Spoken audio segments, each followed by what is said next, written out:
Hey everyone, I'm Pablo Galarza with Century 21, and today we got Saul Pinela again with Neighborhood Loans. Thanks, Saul, for coming back. Hey, Pablo, thank joining you. us again. I thought it would be interesting to talk about a subject I think is affecting us both, the immigration reform. It's been getting a little crazy here in Chicago. Yeah. And it's I went to the NARUP event. I just got back from San Diego not long ago. And the stories I've been hearing just amazing. You know, the fear factor and how it's affecting a lot of agents. For me, most of my clientele base is the new millennial and second generation. So I didn't do a lot of write-ins, and I didn't do, but I do have some stories of some clients. How is it going for you at the moment? I know your primary clientele base is also Hispanic. You deal with first and second generation, and but I know you probably had a little bit more stories coming out in regards to the fear factor and how it's affecting the clientele base. Well, with us, it started probably back in March or April, and there was that announcement where anyone with a work permit can no longer get FHA financing beginning May. Oh, yeah. So that affected a lot of families that were looking to buy that could only qualify for FHA. So we had to kind of reshift the focus on credit building so they could qualify for a conventional loan. That's the good news, where they could still get financing if you're DACA or any other work permit. Okay. But now you have to qualify for conventional, which sometimes requires higher credit scores. You could still get down payment assistance, but we just have to work on families that needed some credit improvement that only qualified for FHA. So now it's taking longer. And then with ITIN buyers, I have seen a significant decrease. We received messages when we've been following up for appointments. Hey, I'm going to just put a hold on because I can imagine. we don't know what's going on, which is unfortunate, right? Because that fear factor, they don't know what's going to happen. I mean, it's understandable. I mean, with the stories that are out there, I got my own family started to say, hey, you know what? I think it's better we just kind of hold on. They don't want to go to the parties. Yeah. They don't want to go to certain things. But I know you mentioned right out earlier that kind of got me. You said the work permits and the DACA. What's going on with those? Well, they're still moving along. At this point? At this point, yes. Now, a lot of people where their work permits are expiring, they've submitted applications to get renewed. I don't know what the process is in terms of getting that approval, but they have been getting that automatic extension, which is good. Okay, yeah, because if they ask me to go to court, I ain't going. I'll send my daughter. You go. and we could use that to approve the loan. If they've had prior renewals, we just need proof that they've submitted their new application, and it's in process. So, but there's still existence. I thought DACA was shut down. I thought that's, but that was before, and then they reinstated it, and so it's been on and off. Yeah. And now, again, at this point, you're still on. It's still on for mortgages, correct, for convention. Yeah, I mean, and then, so we were talking earlier, I wonder what, I know we had second federal or self-help, which was primary focus was ITINs, and I wonder how they're doing at this point. It would be interesting to see if they've lost more than 20% or 30% of their loan applications. Well, in the ITIN market, I know there's been changes going on with some banks are no longer doing cash out refinances for people. Even if you have a ton of equity, they're stopping with that. The down payment requirements have increased for ITIN buyers. So there's fear in the investors as well, where they're making changes to the guidelines. But it's even worse. I mean, we used to be at 20. They were at 20. Well, at one moment it was 5% down for ITIN. Like, oh, really? No way. We were all excited. Then it went back to 10. Where is it at now? Some credit unions still do the lower down payment of ITIN. For ITIN? Yeah.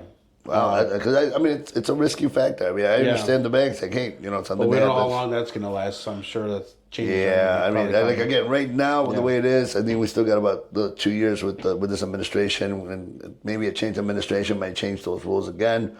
However, we got to deal with what we're dealing with now, and how do we maneuver for agents or loan officers that are dealing a lot with families that are DACA or work permits. What do you recommend they should be focusing on at the moment in regards to the future financing of that? How do we prepare?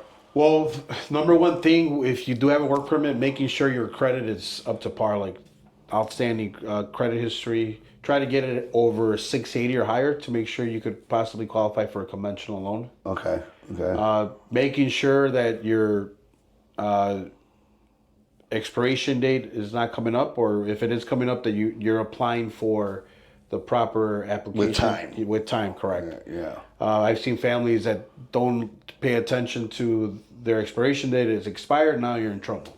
Okay. Yeah. Then they'll call you in for that court. Yeah. So now I'm sure it's going to be penalties or whatever, lower your chances of getting that approval. And let's talk about the credit score and the importance of it. Well, one, first is I want to kind of clear up and raising the score is not paying off credit cards completely.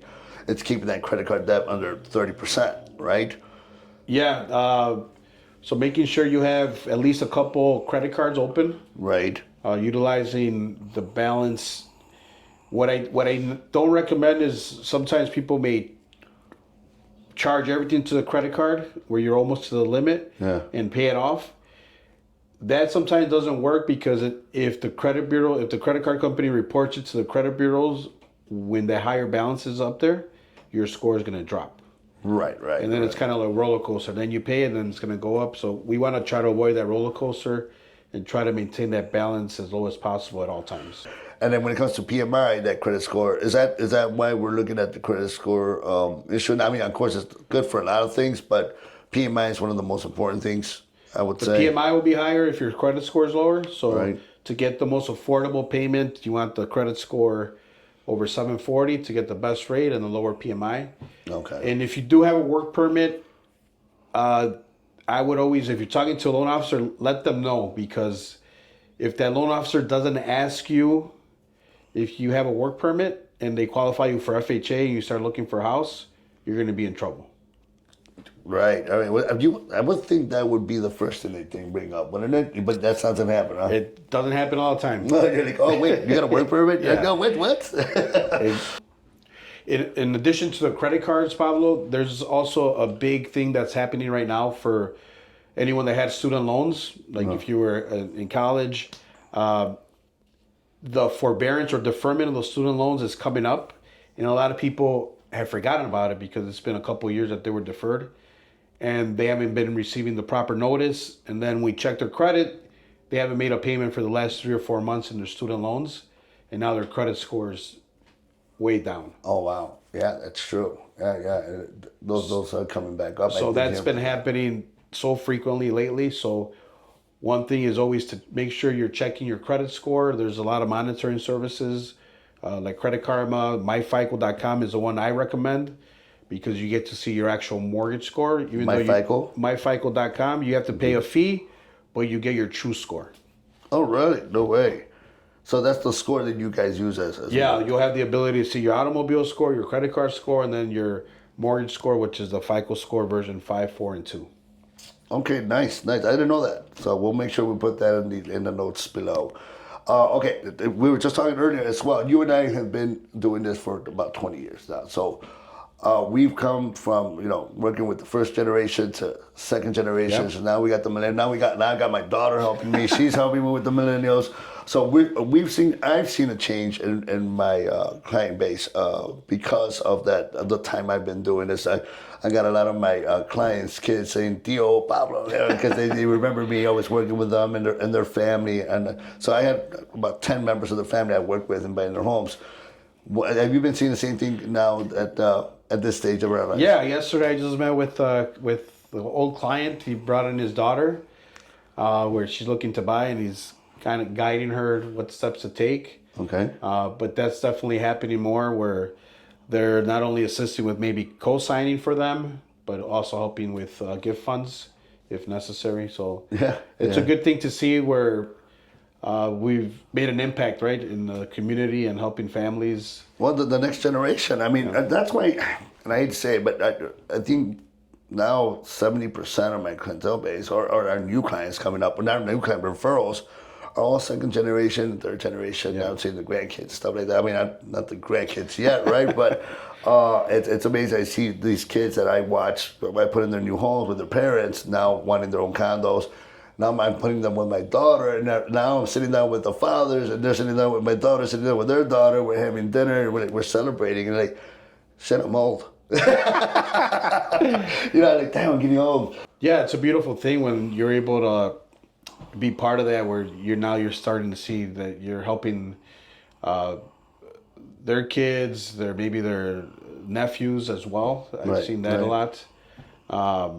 Their younger siblings as well. Like sometimes there's a big age gap between siblings. So I've been part of that, and I think the more people we help, you're gonna keep seeing that, right? Do you send them back to the same agents that helped them? I mean, let's just say they're your clients and you pass out. You send them back to the same agent that helped them, or do you ask them, like, hey, how did you like that? Because I mean, honestly, for 20 years ago, I don't work with the same loan officers I worked 20 years ago. I think like every 10 years or a couple of years, the loan officers begin to change. We had that. Everybody had some different directions. The ones that don't like it fall off, but. Well, that's one thing that we do keep it like in our CRM is who the original agent was or who they worked with last.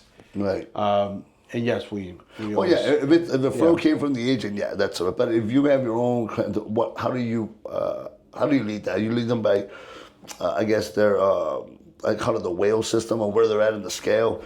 They said, and like any other business, right? The bottom of the scale, everybody competes, but at the top of the scale, everybody collaborates. Yeah. Like, hey, I know you got the same mentality, the same goals. I got this part. Take care of them. They're with me. Yeah. And I think that's where I'm at with mine. Like, hey, okay, I don't care what loan officer I had such with back then. Right now, times have changed. The whales of the business are different. We have different tools, different mentality.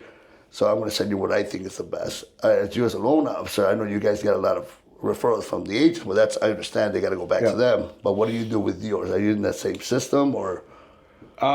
We try to see who's, we want to get back to agents that have referred. So we do have a system where we take a look at, okay, how many deals have we closed with these agents? Okay. And then go from the top going down where we could try to refer like on a rotating system. Okay.